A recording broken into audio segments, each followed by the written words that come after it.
참된 자유의 삶은 죽음에서 자유한 삶입니다. 우리가 세상 모든 것에서 자유한다 할지라도 죽음에서 자유하지 못한다고 하면은 아직까지도 자유한 존재가 아닙니다.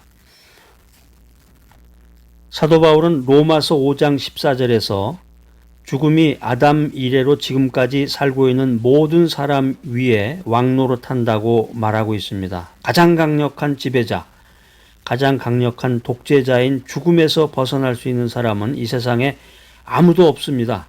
인간은 누구나 죽습니다. 여기에 아무런 예외가 없습니다. 그래서 우리가 잠언이나 전도서를 보면은 그 인간의 지혜에 대한 부분들이 많이 나와 있는데 즐겁고 기쁨 가운데서 결혼식에 참여하는 것보다는 오히려 인간의 죽음과 슬픔을 생각할 수 있는 장례식에 참여해라. 그래서 인간의 마지막, 내 인생의 마지막이 있음을 기억하라. 이런 지혜를 우리들에게 주고 있습니다. 미국의 어떤 그 코미디언이 이런 말을 해서 이 말이 미국 사회에 아주 유행한 적이 있었는데 그게 뭐냐면은 여러분, 우리가 결코 피해갈 수 없는 두 가지가 있습니다. 그 하나는 세금을 내는 것이고 또 하나는 죽는 것입니다. 미국 살아보면은 미국 살아가는데 기본 마인드가 있는데 그게 뭐냐면 거짓말하지 말라는 거죠. 거짓말하지 말고 세금 속이지 말아라.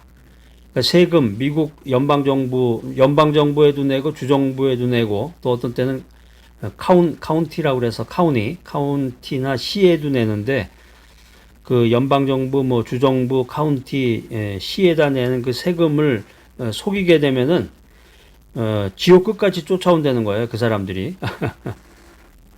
이건 실제로 그렇습니다. 한국 같으면 이제 정치적인 것이나 아니면 이제 여러 가지 균형을 맞춰서 시간이 지나면 이렇게 유야무야 쓱 지나가는데 미국은 그렇지 않아요.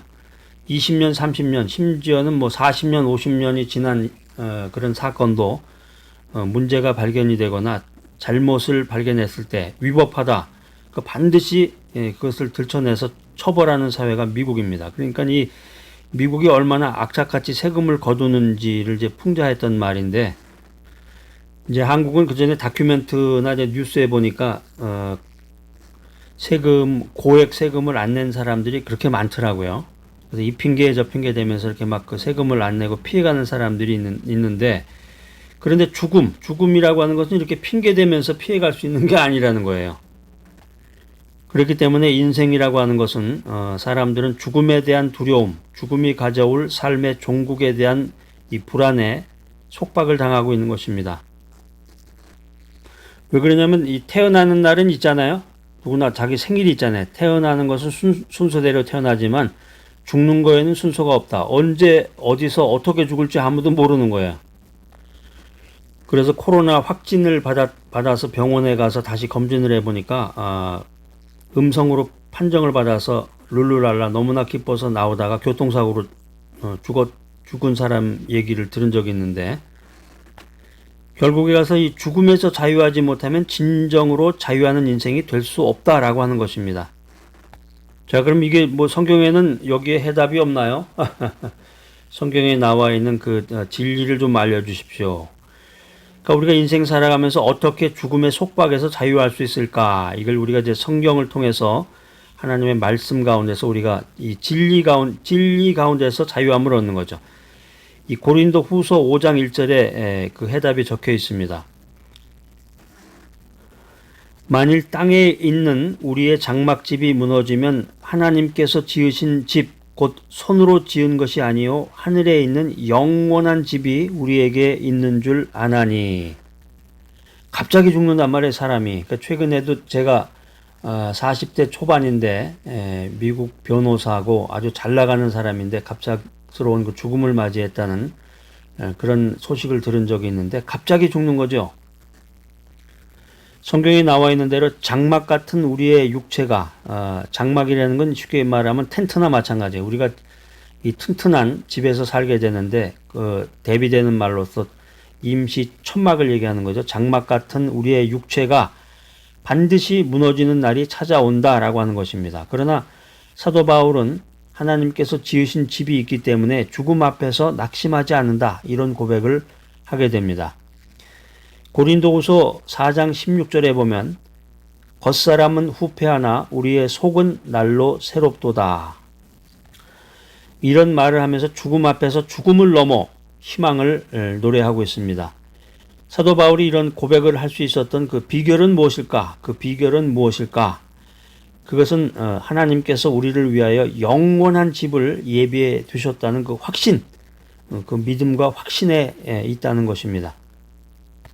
여러분들도 오늘 고린도후서 5장 1절, 고린도후서 4장 16절 말씀을 읽으시면서 이 말씀을 묵상하시면서 하나님께서 나를 위해서 영원한 집을 예비해 두셨구나, 이런 믿음과 확신을 갖는 귀한 믿음을 가지시기 바랍니다. 성경은 죽음에 대해서 여러 가지로 설명을 하는데 그 가운데 죽음은 이사가는 것과 같다, 이런 표현이 있습니다. 살고 있던 집에 금이 가고 물이 가고 벽이 흔들리기 시작하면 수리를 하고 수리의 한계를 느낄 때 지혜로운 사람, 미래를 내다보는 사람은 새 집을 예비해 두게 됩니다. 새로운 집으로 이사하는 날 옛집에 대한 연민과 향수를 느낄지는 모르지만 절망하고 통곡하는 사람은 없을 것입니다.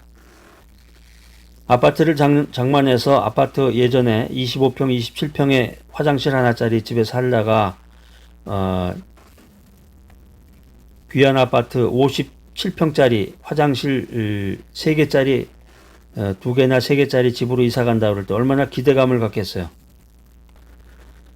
새 집에서 살게 되었다는 그 설렘과 희망과 기다림이 그 사람의 마음을 흥분시키는 것처럼 우리가 죽음을 막연한 두려움으로 생각할 것이 아니라 하나님께서 나를 위해서 영원한 집을 하늘에 예비해 두셨다, 이런 확신을 갖게 되면은 죽음을 앞에 놓고 희망과 기다림이 나를 설레게 할 것입니다. 유명한 얘기인데요. 히틀러와 맞서 싸웠던 그 본 회퍼 목사가 감옥에 있을 때 일입니다. 어느 날 교도관이 이제 나오십시오, 이런 말을 했습니다. 그러나 그는 이것이 형장으로 가자는 말임을 직감했습니다. 그는 교도관을 따라 나가며 동료들에게 마지막으로 이런 말을 전했다고 합니다.